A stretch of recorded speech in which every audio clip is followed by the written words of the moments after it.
Halo guys, kita kembali lagi. Kita kali ini akan membahas hasil analisa ya dari BRI Dana Sekuritas yaitu tanggal 8 Desember ya. Tepatnya hari ini keluar yaitu rekomendasi atau overweight atau maintenance untuk sektor konsumer ya. Ini menarik teman-teman. Jadi sektor konsumer ini kita tahu alasan pertama ya kenapa kita rekomendasikan untuk sektor konsumer ini yang pertama adalah expected ya dari penjualan atau pertumbuhan dari konsumsi masyarakat khususnya di konsumer nih akan mengalami pertumbuhan ya. Ini dari riset dari Pak Yongki Susilo ya bahwa retail consumer strategi ya ini akan mengalami pertumbuhan secara outlook ya full year 2024 itu minimum menguat ya 4% ya dan dia mengestimasikan akan tumbuh sebesar 77% sorry 7% pendapatan ya pertumbuhan pendapatan nih teman-teman. Jadi saham-saham tertentu akan sangat diuntungkan khususnya mungkin saham-saham yang relate terkait dengan produk di konsumer itu sendiri nih teman-teman ya. Nah, yang kedua adalah kuartal 3 ya. Secara umum nih ya, secara umum yaitu dari data Wilson ya kuartal 3 ini ada kontraksi ya volume yaitu penjualan ataupun revenue-nya yaitu sebesar 5% ya year on year ya teman-teman ya. Jadi improve to holiday ya nanti mudah-mudahan di kuartal 4 ya akan mengalami penguatan.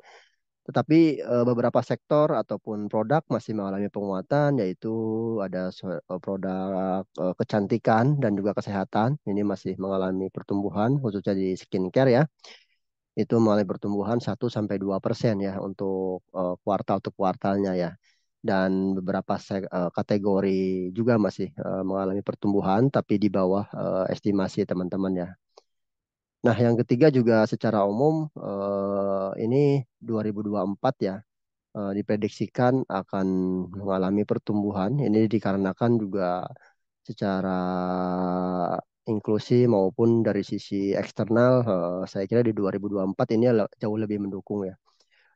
Mungkin salah satunya beberapa company ini to ability fokusnya lebih ke segmentednya langsung gitu. Jadi kita asumsikan nih persiapan 2024 ini akan mengalami pertumbuhan sesuai dengan estimasi ya. Jadi dengan sektor konsumer ini cukup banyak ya beberapa saham, tapi kita fokus mungkin untuk yang lebih growth-nya pertumbuhan yang cukup signifikan yaitu kita rekomendasikan saham ICBP dan juga Mayora ya untuk top pick-nya kita. Di mana untuk Mayora ini kita rekomendasikan buy di TP di 3.500 ya dan support per produk portofolio dan extensive distribution networknya juga cukup bagus ya untuk Mayora nih.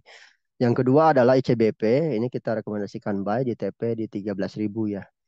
Kita tahu pangsa pasar mie ya dalam hal ini noodle ya marketnya cukup potensial ya apalagi tumbuh nanti di pasti biasanya digunakan untuk kampanye ya teman-teman ya untuk distribusi tersebut. Jadi permintaan akan mie ya ini akan cukup naik ya teman-teman ya. Maka akan mendorong margin dan juga earning dari perusahaan tersebut nih khususnya ICBP ya. Nah, ini beberapa saham yang kategori masuk consumer ya. Ada Unilever, ICBP, KLBF, Indofood, Mayora, Sido, dan Roti nih. Nah, kita rekomendasikan hold untuk Unilever, ICBP kita buy. Sedangkan KLB kita hold ya. Untuk INDF buy, Mayora buy, Sido hold, dan Roti buy ya. Nah, yang paling menarik adalah tiga saham ini yaitu ICBP, Mayora, dan juga Roti ya. Dari sisi market maupun PA-nya ya. PA-nya untuk ini masih cukup stabil ini. Untuk 2023 full year-nya kita estimasikan untuk ICBP 13%, sedang untuk yang Mayora ini 18% dan Roti 19% ya. Nah, nanti akan mengalami sedikit pertumbuhan apalagi untuk full year 2024-nya ya. Ini untuk ICBP 11%, ya untuk Mayora ini 17% dan Roti 15%. Ya, untuk BBP juga masih cukup kecil nih teman-teman ya. Sebetulnya yang paling kecil itu ada NDF 0,9 disusul oleh Roti dan juga ICBP ya. Sama untuk estimasi di 2024 juga. Nah, yang paling cukup menarik adalah ROE-nya ya. ROE masih tumbuh di atas 20 nih ya. Jadi untuk ICBP 23 kali ya, 23%, sorry. Sedangkan untuk Mayora 20% dan Roti 16% ya teman-teman ya. Jadi ini sesuai dengan estimasi tadi ya, mengalami minimum pertumbuhan secara sektornya yaitu 7%. Tapi untuk saham-saham ini bisa lebih dari itu nih teman-teman. Nah, untuk sektor update di sini, kalau kita lihat tadi pertumbuhan di kuartal 3 ya, secara volume penjualannya ini mengalami penurunan year on year 5% ya. Nah, ini penurunan ini terakhir kali terjadi ya di 2020 pas COVID ya teman-teman. Jadi sekarang terulang lagi untuk sektor konsumer ini. Nah, tapi kalau kita lihat nanti estimasi untuk 2024 akan mengalami pertumbuhan ya. Nah, di samping itu juga ada beberapa kategori yang menguat cukup signifikan ya di atas 20% gitu ya. Ini salah satunya ada coklat ya, makanan coklat dan kopi ya. Nah, ini terus juga ada health-nya yaitu Energen, Ulta dan minuman kemasan ya teman-teman dan juga ada produk harian rumah tangga nih teman-teman seperti kecap, saus dan juga mie ya teman-teman ya. Nah, ini sumbernya dari Hivindo, sedangkan yang sebelah kiri ini dari Nielsen ya teman-teman ya. Nah, beauty and dekorasi juga cukup tumbuh nih teman-teman ya. Jadi kecantikan di sini juga dekorasi still untuk pertumbuhannya di atas 10% nih teman-teman. Nah, secara upper class maupun pembagiannya ya untuk market atas nih teman-teman ya. Ini dekorasi yang tumbuh di atas 10%. Dan untuk yang middle class-nya ini kecantikan dan dekorasi tumbuh di atas 10% juga. Sedangkan lower class-nya ini yang tumbuh 10% di atas yaitu ada kecantikan dan juga kesehatan ya. Nah, dari tumbuh yang 5 sampai 10% di upper class ini yaitu home care ya. Sedangkan yang mengalami penurunan yang cukup signifikan ini masih di Parma ya, obat-obatan. Ini yang middle class-nya, setelah untuk yang upper class-nya ini cukup banyak yaitu instant food, snack ya, dan juga obat-obatan nih. Sedangkan untuk yang low class-nya ini snack dan juga obat-obatan nih teman-teman ya. Ini sumbernya dari Hipindo. Jadi secara ini masih cukup still growth ya untuk yang masih ada pertumbuhan di atas 10%. Ya ini sampai kuartal 3 nih teman-teman. Nah, beberapa kinerja ya dari estimasi kita nih teman-teman untuk sektor konsumer ya. Jadi estimasinya ini akan tumbuh cukup signifikan ya. Yang pertama adalah Mayora nih ya. Secara Mayora bisnisnya tadi cukup menarik nih teman-teman dan juga dia penjualannya akan tumbuh ya 10%, sedangkan ICBP dia tumbuh 7,9% nih. Dan net profitnya juga masih cukup menarik yaitu 8%, sedangkan ICBP dia akan tumbuh double digit yaitu 16%. Nah, untuk yang roti malah dia 22,4% ya. Sebetulnya yang paling buncit yaitu KLBF dan juga Unilever ya, teman-teman ya. Jadi kita untuk ini masih rekomendasikan hold ya. Nah, secara estimasi seperti ini masih optimis ya untuk dua saham khususnya Mayora ICBP.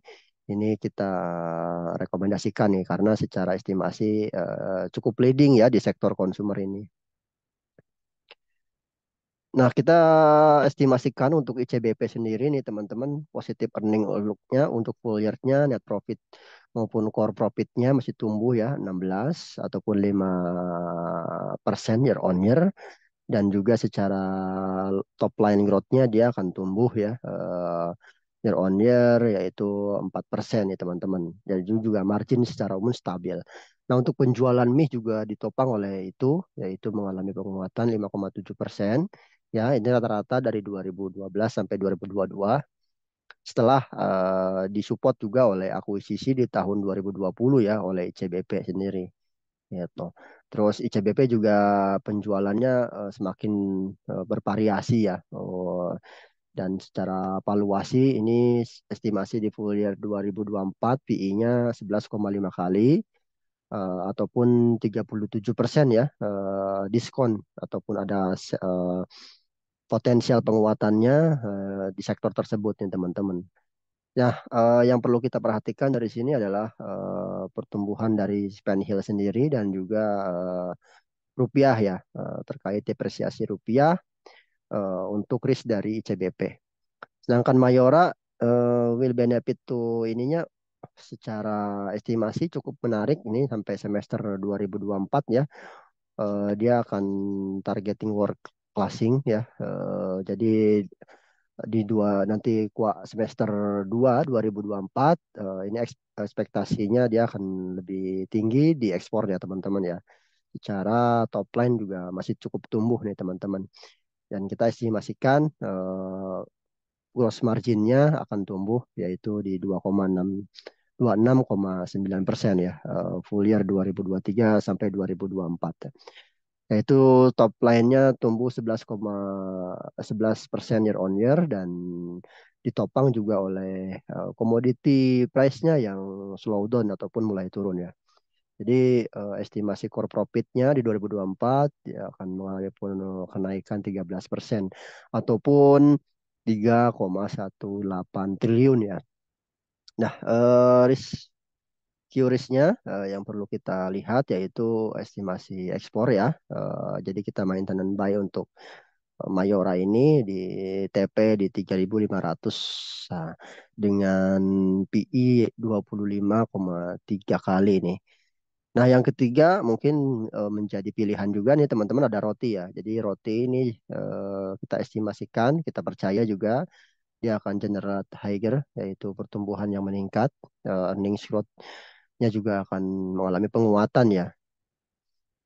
Secara umum estimasi sales growth roti juga akan mengalami penguatan 8% year on year ditopang oleh top line growth-nya yang tumbuh 13,5% year on year dan earning growth-nya dia akan tumbuh cukup signifikan ya 24,5% year on year. Jadi kita maintenance buy untuk roti yaitu di TP 1.700 ya dengan PI 22,5 kali nih teman-teman. Nah, selanjutnya ada INDF ya. INDF mungkin untuk yang nomor 4 dan selanjutnya nih teman-teman bisa lebih cermat lagi. Tapi khususnya kita rekomendasikan yang three top ya, yaitu ICBP, Mayora, dan Roti. Nah, mungkin teman-teman bisa fokus di situ. Ini kita lebih transaksinya atau tradingnya lebih jangka menengah ya. Jadi kita buy saat ini, nanti kita panen mungkin tahun depan ya, mungkin per semester satu. Nah, itu maksimal udah bisa kita rekomendasikan untuk pertumbuhannya ya, teman-teman. Itu aja hasil risetnya. Mungkin teman-teman silakan disesuaikan secara teknikal maupun fundamentalnya. Kita disclaimer on ya. Mudah-mudahan ini sesuai ekspektasi. Sampai jumpa di equity research selanjutnya dan jangan lupa subscribe dan share ya, teman-teman. Terima kasih. Sekian. See you.